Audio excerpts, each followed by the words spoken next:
Here we have a gift from Clevetura. It is their wireless keyboard with trackpad, and it's a compact unit with Bluetooth. There is backlights. There are all sorts of colors that are included. The cool thing is the keyboard itself is also the trackpad. I'll show that in just a second here. Do keep in mind, this is the Clevetura S for Windows. There is also a Clevetura S for Mac. So just make sure you get the right unit. That way it's compatible with your setup, but it is a cool little unit. This is the compact version, so there's no extended keyboard on it, or keypad, or number pad, I should be saying. But as you can see, this is the keypad itself. There's the USB-C charging port. Looking on the bottom, you have a couple rubber grips across the unit that help it keep from sliding and slipping while in use. And then it also has a couple of these feet pads if you're the type of individual that likes to have your keypad slightly elevated in the back. But if you don't, you can always flip those down and then have it as is. I prefer to have it nice and flat. I find that a little more ergonomical myself. Couple things that come with it. It comes with a little travel bag. The travel bag literally just fits the unit. It does slide on.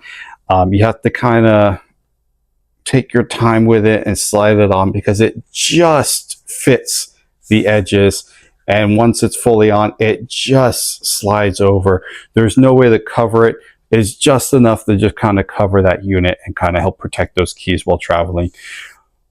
But there is that travel bag that comes with it, and then it also comes with a reminder to update your firmware, the charging cable, USB-C to USB-C. This can also be one of your options for connecting. You can do wire connection, Bluetooth 1, Bluetooth channel 2 if you want to connect to a different device, and then also Bluetooth to a smart TV, right? So you can have laptop 1, like personal laptop, work laptop, smart TV if you like, and then do a hardline connection to another unit if you like. You could, with a USB-C to USB-C, use this to connect to a tablet. You could connect it to a smartphone, whatever your needs might be, which again is a really cool little unit. FFC statement, a little reminder about customer support and how that you can reach out to them directly and they'll provide that support. There is kind of a quick setup guide, which is a massive, massive map that kind of give you a walkthrough. A lot of QR codes that kind of log in, sign in the things, and check them out. Scroll gesture reminders. There is an app that you can download that will help you out with kind of really exploring the backlight features and the color features, really working with the touch sliders, really figuring out the gestures, setting up various gestures. And you can supposedly do all that through the app. I haven't had a chance to check out the app just yet and see how that works. But for now, let's explore this keypad a little bit. So we'll bring in our computer, which we had previously set up. I'm just gonna, there we go. That way we can kind of get that overlap a little bit. There we go. Okay. So charging port, power, I left it on. And as you saw that earlier, the lights were on. You could tell that it's still on. It's got that little blue light there. That is not the backlight feature. That is the backlight feature, which is cool. You can see the gradients of color, blue up to yellow, up to purple. It's letting me know where those keys are designated. So the actual alphabetical keys are like almost a whitish color, while the outside keys with the shift, the enters, the control, the functions, those are more like a blue lit color. My connection ports, as far as power, hardline, or the hardline connection, the Bluetooth, the smart TVs, those are my yellows. My other F keys are purple. So it's kind of nice how they laid it out. The colors are all kind of color coordinated with your keys. And then as you use the mouse, you'll see as I'm moving my finger, that mouse is now moving side to side across the screen. So as you just drag your fingers over the key, not press the keys, that activates the touchpad in the keys themselves. And this is its own responsive unit. And you'll see it as I drag across, that green glow that's following my finger and leading with my finger. And that is that touchpad activating and controlling that mouse across that screen, which is just a cool little feature. You can do all your features. Let's see. Oh, don't want to open that. Ignore that. Oh, that's cool. I didn't know I could do that. You can single tap on those keys, not press the key, but just kind of tap the key, and that'll be like your left click. There's your right click down here as a designated right click. And then as you saw, if I can just right click, move off to the side, I can just kind of tap that key but not press the key, and it serves as my left click, which is kind of a nice little feature.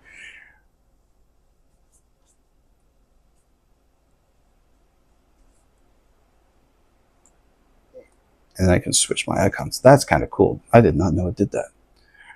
Come down here, we'll open up Word. So I'll just kind of tap it open, and there it is. And then I can also just left click it open if you're more into that. So the tapping is kind of cool. I did not know it could do that.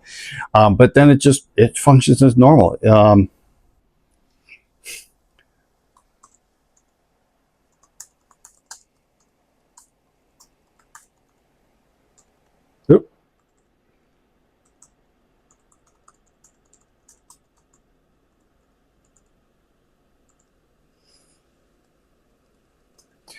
Yeah, works well. It is those scissor lift keys. So it is, you know, even typing pretty good, it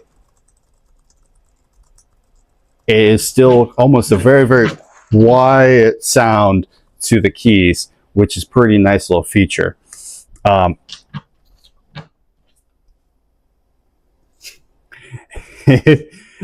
It has the numbers along the top, which is pretty nice. I like the ability to be able to switch between different devices and different Bluetooth settings, which is nice. You have your arrow keys down here. A designated keypad would be helpful, especially if you're doing a lot of data entry, but for a small little compact keyboard and more of a travel size, I do like it. I've used other travel compact keyboards, and they are compact, and it is hard to type on. I gotta be honest, for switching to this kind of this compact keyboard, it does have no real learning curve to it. It types very, very easy. The keys are very, very responsive. They're well spaced out. I like the feel of the key. It's very sleek and slender design. I like this mouse thing.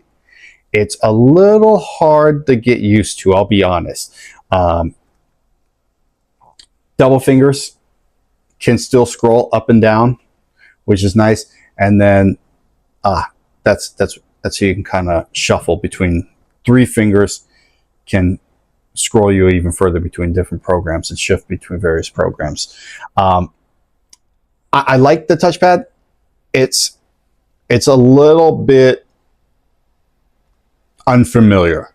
I'm so used to like a traditional touchpad that it's a little bit hard to get used to thinking, oh, I can type here on my keyboard and then switch to the trackpad and go right into the trackpad. It's a little hard to kind of think along that lines, but once I get used to it, I know it'll be a nice, smoother transition, and it'll be nice to just be able to type.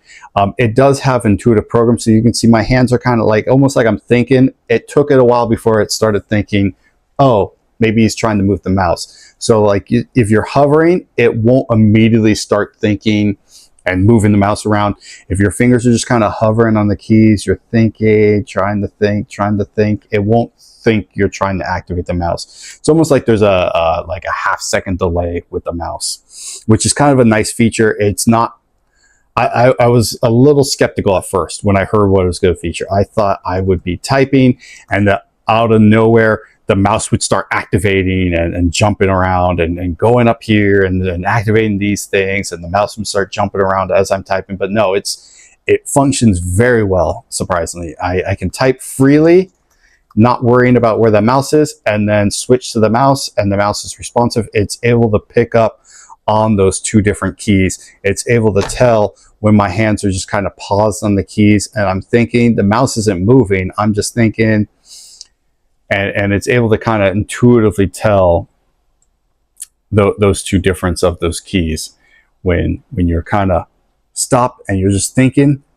versus when you're trying to use that mouse. It does take some getting used to. So if you're the type of person that's kind of like drift your fingers over the keys a little bit, you might end up start jumping around in the program. If you kind of hover over the keys a little bit too much, you start kind of like playing with the keys, you might start activating that mouse. So you, like I said, it might have a little bit of a learning curve, but it is a cool mouse. I love that backlight, that green glow as you kind of move that mouse around is almost hypnotic. You just want to play with the keyboard more than actually getting any work done. It's a cool little design. The Clevetura wireless keyboard and trackpad combo. Check them out.